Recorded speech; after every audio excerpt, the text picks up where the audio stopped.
The morning air over Normandy was still heavy with the smell of smoke and burned fuel. It was mid-June 1944, just days after the Allied landings on D-Day. The countryside was alive with the sounds of war. Birds scattered from hedgerows as German half-tracks rumbled down a narrow dirt road, their engines growling. The soldiers riding in them were tense but confident. They had faced enemy infantry before and expected that their armored vehicles would give them the upper hand. The half-tracks, known as the SD, KFZ 251, had served them well in Russia and North Africa. The thin armor was not meant to stop tank shells, but it had always been enough to deflect rifle fire and light machine guns. American forces waited in ambush ahead. The men crouched low in foxholes and behind stone walls, their weapons ready. Among them were several M2 Browning .50 caliber machine guns set up on tripods and mounted on jeeps. The soldiers knew the power of the weapon they were handling. Nicknamed Deuce, the M2 had a fearsome reputation. It fired heavy, half-inch bullets at a rate of nearly 500 rounds per minute. At close range, it could punch through light armor, even the steel plates of a half-track. The Americans positioned these guns carefully to cover the road and the surrounding fields. The first German vehicle came into view through the morning mist. Its commander stood up in the open hatch, scanning ahead with field glasses. The road seemed clear. He signaled for the convoy to advance. Behind him, more half-tracks rolled forward, their tracks clattering against the packed dirt. German infantry inside checked their weapons and braced for action. They expected to run into small groups of scattered American troops. They did not expect what was waiting for them. A sharp, heavy burst cracked through the air. The first M2 opened fire, its deep thudding sound echoing across the field. The large rounds tore into the lead half-track. Armor plates dented, split, and gave way under the repeated impacts. Within seconds, the engine compartment was shredded.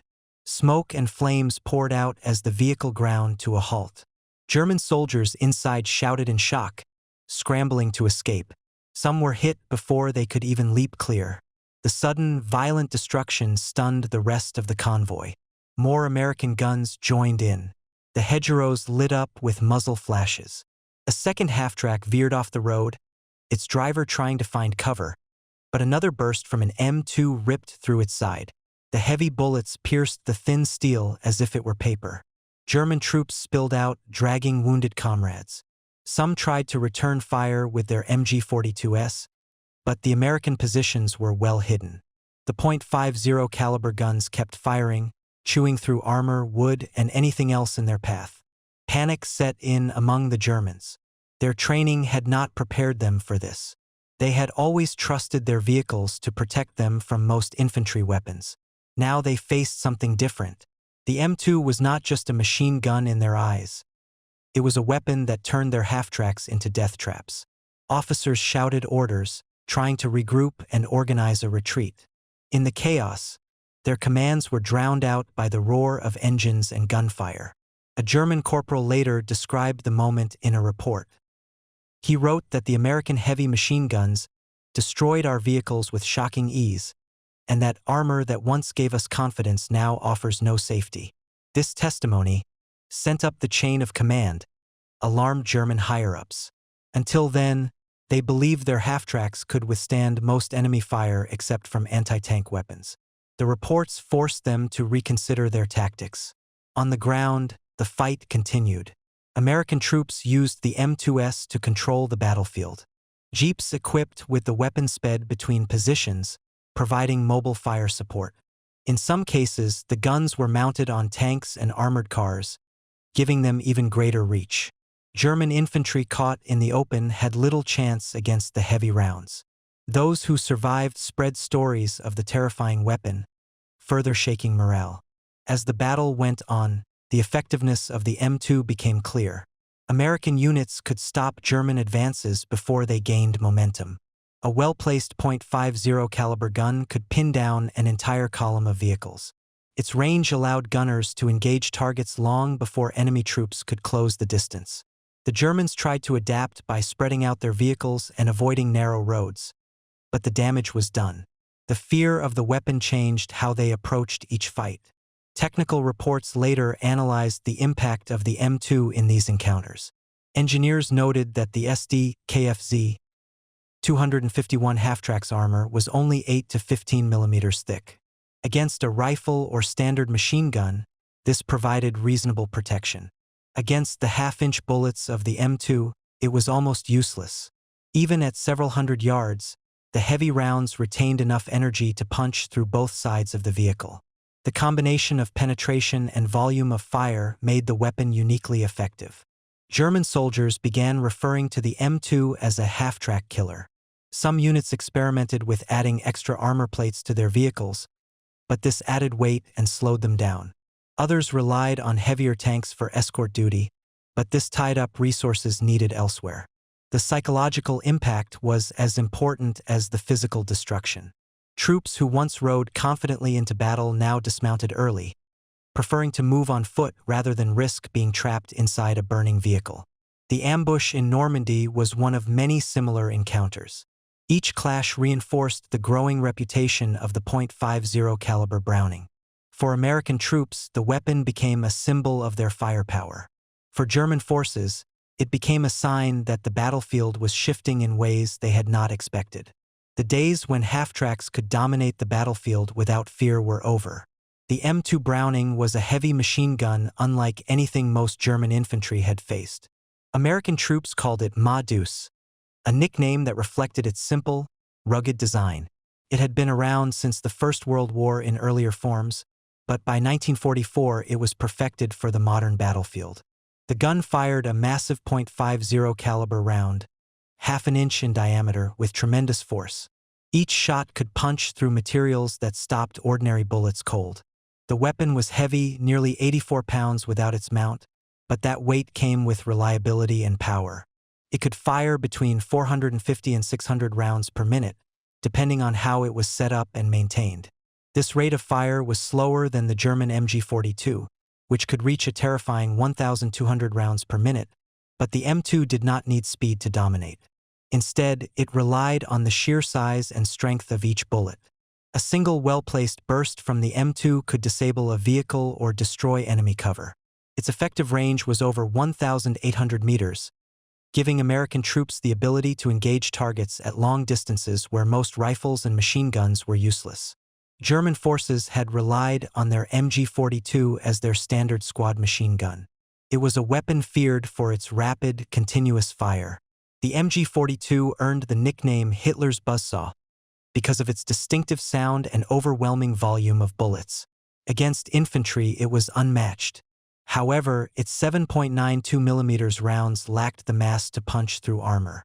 German troops were used to being on the receiving end of machine gun fire, but even when pinned down by Allied guns, their half-tracks could usually withstand the smaller calibers. This changed when they encountered the M2. The SD-KFZ 251 half-track, a mainstay of German mechanized units, had armor ranging from 8 to 15 millimeters thick. That level of protection was designed to stop shrapnel and rifle fire, not heavy weapons.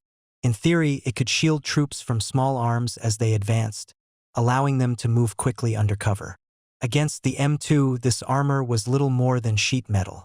At typical combat ranges, the .50 caliber rounds not only penetrated the outer walls of the half-track but often exited through the other side. This left the soldiers inside dangerously exposed. When mounted on a stable tripod or vehicle, the M2 became even more dangerous. American units often placed them on jeeps or tanks, giving them mobility and height for better lines of fire. A .50 caliber gun mounted on a Sherman tank could cover infantry from ambushes and pick off enemy vehicles before they got too close. In defensive positions, M2s were mounted on sandbagged emplacements or bunkers, forming strong points that German troops struggled to overrun. The impact of a single round was dramatic. Could tear through engine blocks, ripping vital parts apart and rendering vehicles immobile. Lightly armored reconnaissance cars and troop carriers stood little chance. Even unarmored trucks carrying supplies were completely vulnerable. For American forces, this meant they could stop enemy convoys without needing dedicated anti-tank weapons. For the Germans, it meant that roads and routes once considered safe were now dangerous kill zones. In field tests conducted before the invasion, American ordnance officers demonstrated the M2's power by firing at captured German vehicles. The results were clear. From a few hundred yards, the rounds cut clean holes through the sides of half-tracks. At closer ranges, the damage was catastrophic, with armor plates bending and tearing. This confirmed that the weapon could dominate not just against infantry but also against the backbone of German mechanized infantry transport. The M2's design was simple but effective. It used a short recoil system that handled the immense energy of the .50 caliber round smoothly. Gunners could swap out barrels when they overheated, keeping the weapon in action during prolonged fights. Its heavy construction meant it could withstand dirt, mud, and constant use without jamming. This reliability was crucial in the muddy fields of Normandy, where weapons often failed under harsh conditions. German troops who encountered the M2 for the first time often mistook it for a small cannon. The sound was deep and rhythmic, very different from the rapid chatter of the MG-42. After a few engagements, German reports began to note this new threat. Commanders were advised to avoid direct approaches on American positions where heavy machine guns might be placed. Some units tried using smoke screens to block the gunner's view, while others relied on mortars and artillery to suppress the weapon before advancing. These were temporary solutions at best. The M2's long range allowed American gunners to open fire well before the Germans could close the distance, and its power meant even hasty shots were effective. American tactics evolved around the gun's capabilities.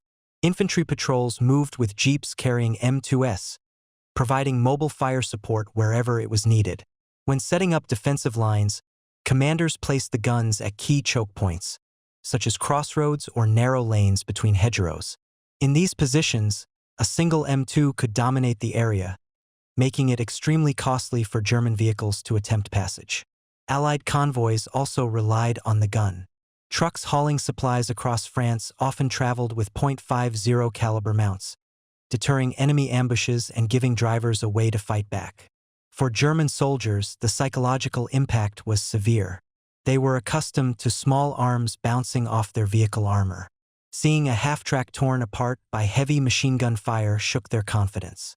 Even before the first shots were fired, the mere presence of M2s forced changes in how they moved and fought.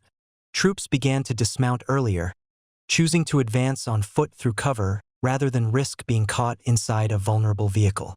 Half-tracks were spaced farther apart to prevent one burst from disabling multiple vehicles at once.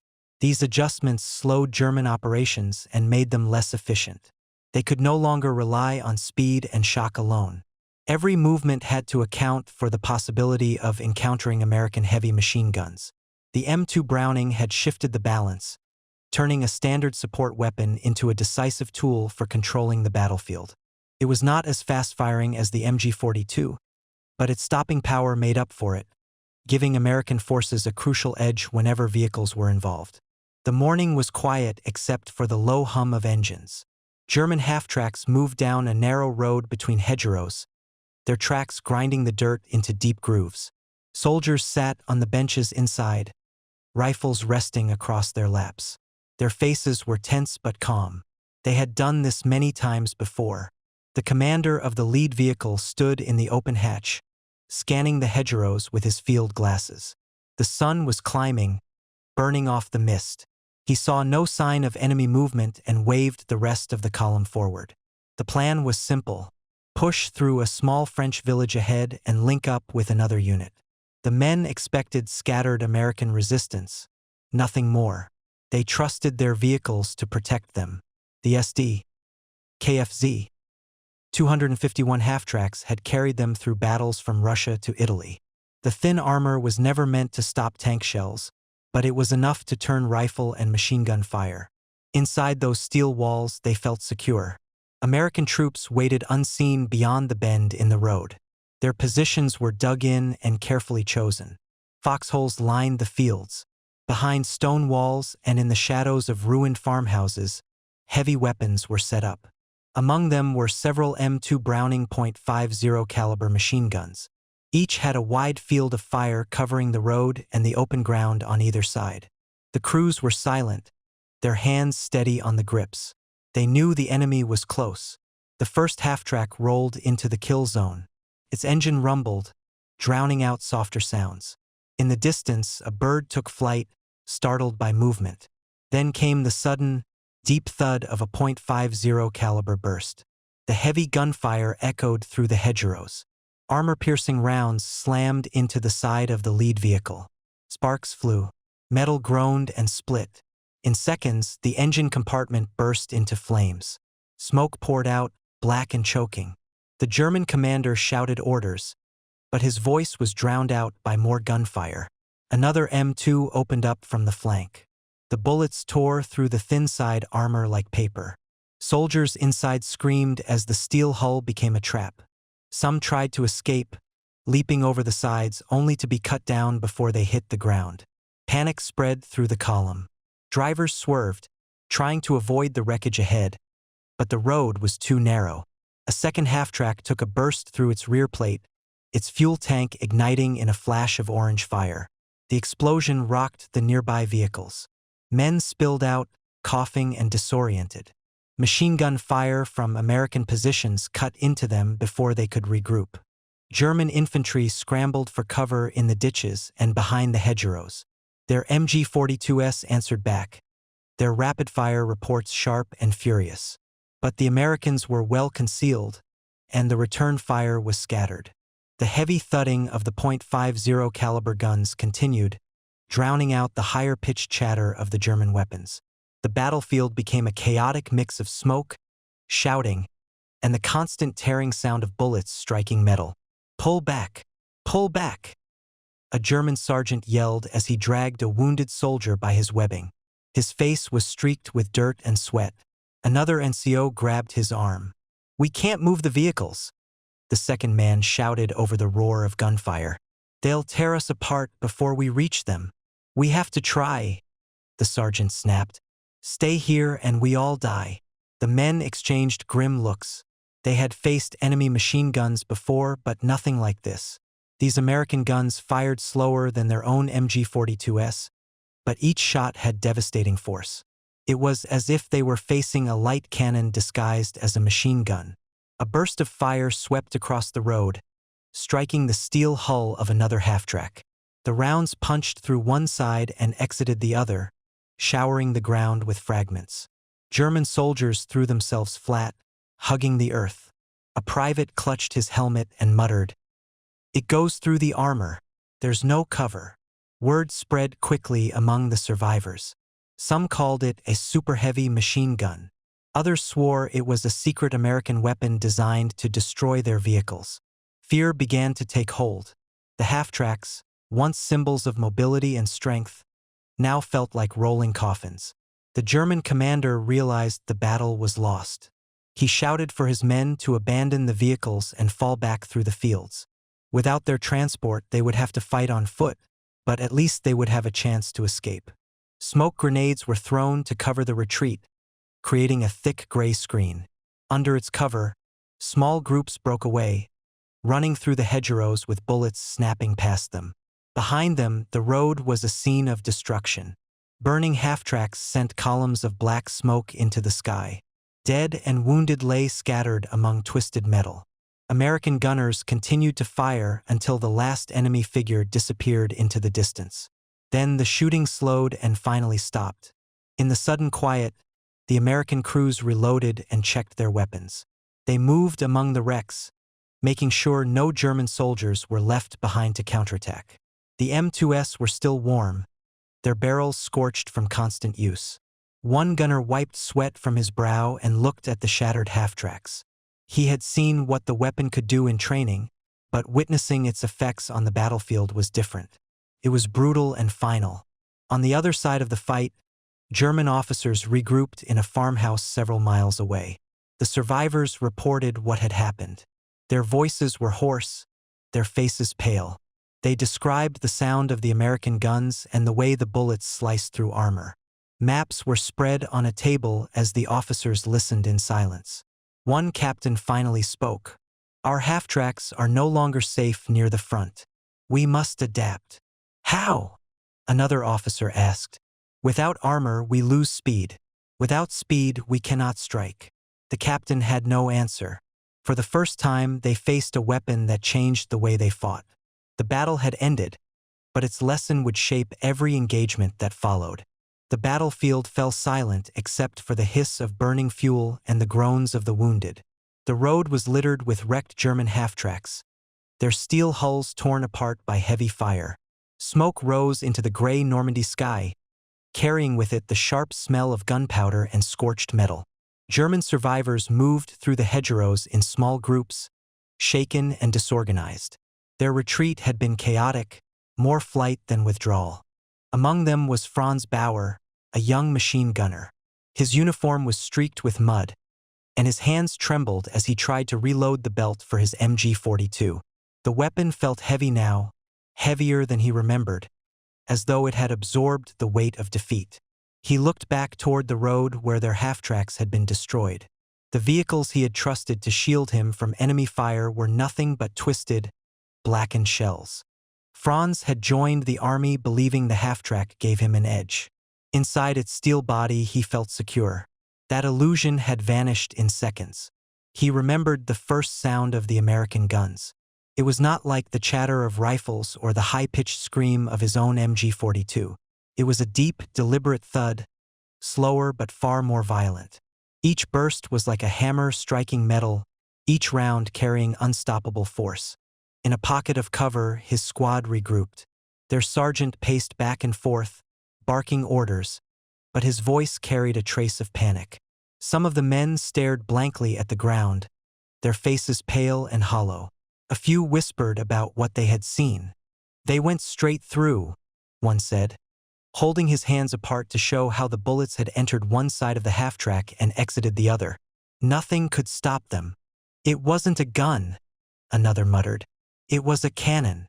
Franz said nothing. In his mind, he replayed the moment when the lead vehicle exploded.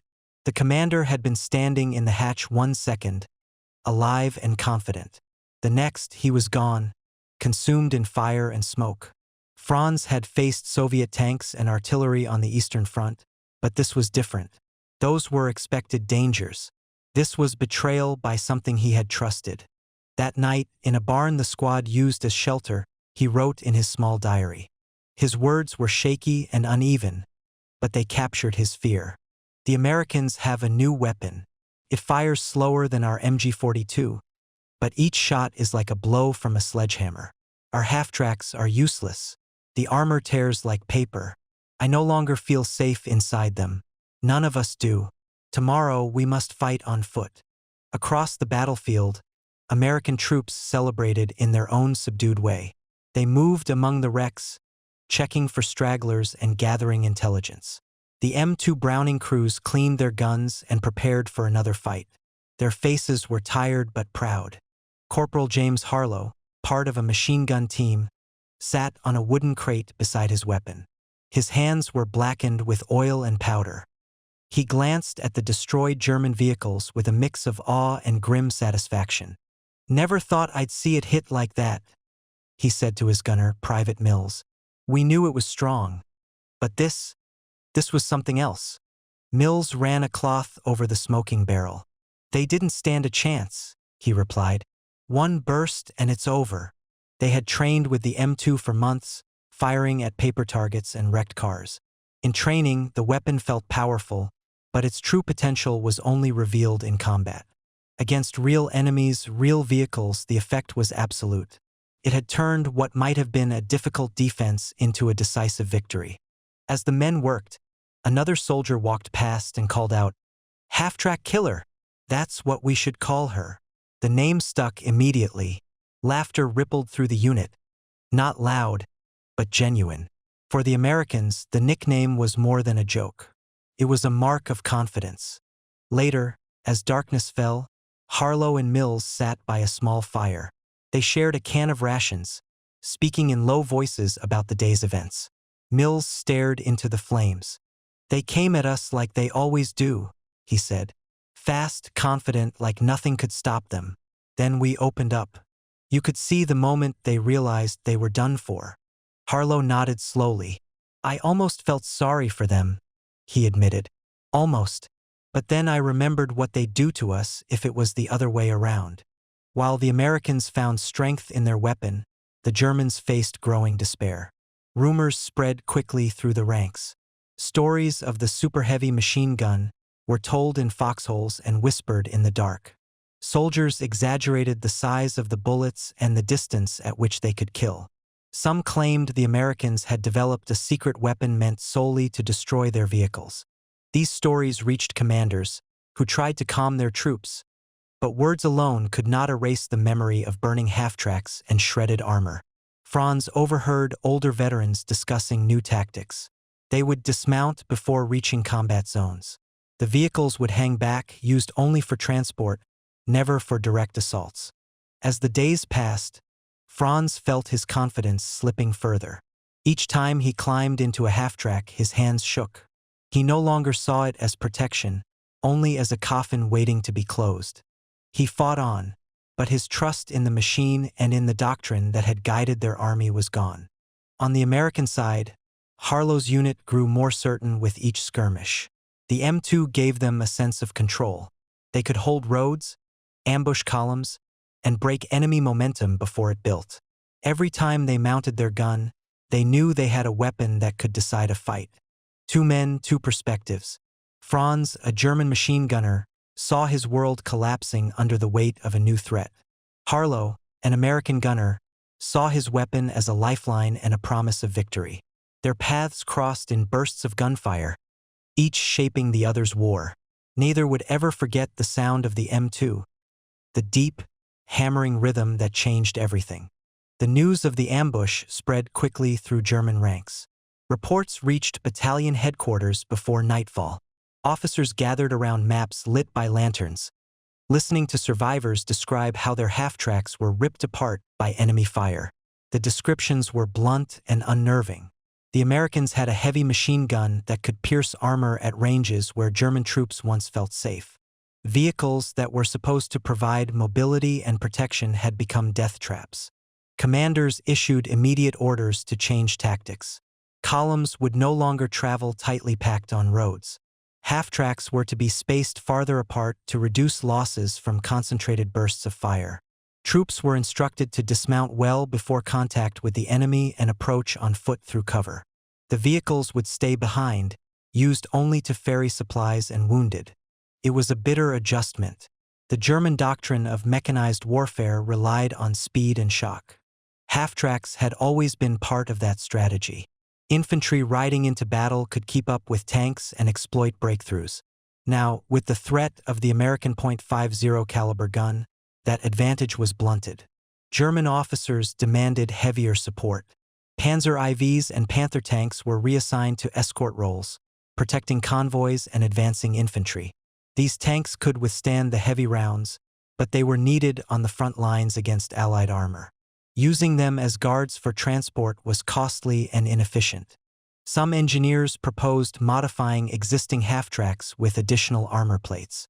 Workshops welded extra steel to vulnerable sections, but the added weight slowed the vehicles and strained their engines.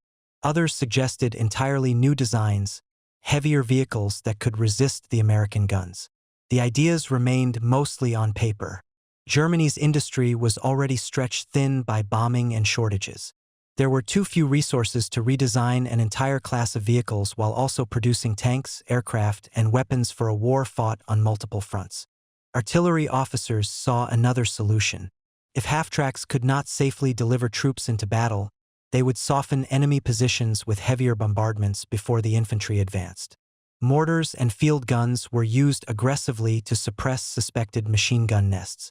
In theory, this would neutralize the threat of the M2 before it could engage. In practice, it only worked some of the time. The American guns were often mounted on jeeps and trucks, able to relocate quickly after firing. By the time shells landed, the gunners were already gone, waiting to strike again from a new position. While the Germans struggled to adapt, the Americans built on their success. The M2 Browning was already a standard weapon, but now its value was fully recognized. Commanders ordered more of them to be mounted on vehicles. Jeeps rolled out with twin .50 caliber mounts, giving small patrols the firepower of a much larger unit. Sherman tanks carried them on pintle mounts above the turret, protecting the crew from infantry attacks and ambushes. Even supply trucks began carrying .50 caliber guns, turning logistics convoys into armed columns capable of defending themselves. This change had a direct effect on the battlefield. American convoys could move supplies forward without needing constant escorts from combat units. The gunners sat alert behind their weapons as the trucks rolled through narrow roads and open fields. Any German ambush was met with an immediate, overwhelming response. The heavy rounds shredded enemy vehicles and cut down infantry before they could close the distance. What once required a full company of troops could now be achieved by a handful of trucks armed with the M2. As American mobility increased, German forces found themselves under constant pressure. Supply routes were disrupted. Patrols were forced to scatter and hide whenever they spotted an American column. The front lines blurred as U.S. forces moved with speed and security. Where German half-tracks had once symbolized mechanized dominance, now it was American vehicles with Browning guns that controlled the flow of battle. The psychological effect was profound. German troops no longer trusted their transport. Even well-armored tanks began to seem vulnerable when they were outnumbered and exposed. Infantry hesitated before boarding vehicles, preferring to march on foot through hedgerows and forests. This slowed their movement and weakened their ability to react quickly to Allied advances. The contrast between the two armies grew sharper. American production lines churned out M2s in massive numbers. Factories produced spare parts and ammunition in quantities that ensured every unit in the field could be fully equipped. Replacement guns arrived before the old ones wore out. This reliability gave U.S. forces a sense of confidence. They knew their weapons would work, and they knew there would always be more. German units faced the opposite problem. Even when new tactics were adopted, shortages of fuel and spare parts limited their options. A damaged half-track might sit unrepaired for weeks. Tank escorts were often unavailable because they were needed elsewhere. When a convoy set out, there was no guarantee it would reach its destination intact. Each journey was a risk, and every engagement with American forces could mean the loss of irreplaceable vehicles. On the roads of Normandy and later across France, the shift became visible. American convoys rolled forward in long lines. Jeeps led the way, their gunners scanning the horizon from behind the black steel of their Browning mounts. Trucks followed, carrying ammunition, food, and medical supplies. The sound of engines mixed with the low, steady thud of practice bursts fired into nearby fields to keep barrels warm and crews ready. In the distance, German observers watched from concealment. They knew an ambush would bring swift retaliation. Even a well-placed machine gun nest would be torn apart before it inflicted serious damage. The power of the .50 caliber gun had changed the rules. It was no longer enough to rely on surprise or speed. Any attack had to be carefully planned and supported by heavy weapons, or it would fail before it began. The effect rippled through strategy at higher levels. German commanders shifted reserves constantly, trying to predict where the next American push would come.